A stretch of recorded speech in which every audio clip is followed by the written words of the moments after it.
Matthew 13:44. Again, the kingdom of heaven, Jesus said, is like a treasure hidden in a field which a man found and he hid. And in joy, he goes and he sells all that he has to buy the field. Why? To acquire the treasure. Did he go and forlornly like, oh man, this is my religious response. I've got to go sell everything that I have. No, we are called in this simple story that Jesus told. We are called to have such a perspective on the value and the worth of him and of his kingdom that when we discover it in places coming alive in our hearts and our lives and in our families and our marriages, in ourselves and in the things that are going on around us, that we would take great joy when we discover those things and that we would say, God, whatever it is, I let it go so that I can acquire and be a part of what it is that you're doing as your kingdom breaks out, as your kingdom expands. It's so easy to get pulled into the cares of this world, which is why we must treasure his kingdom.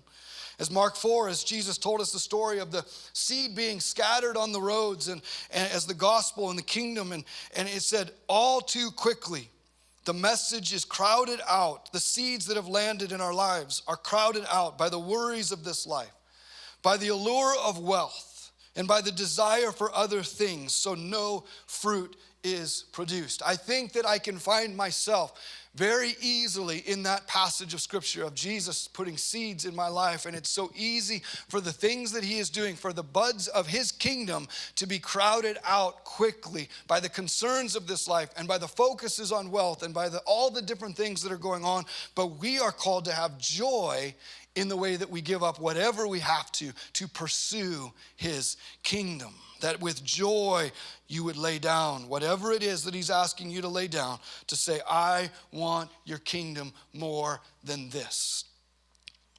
And we have to understand, to be able to treasure it, we have to understand that we are not of this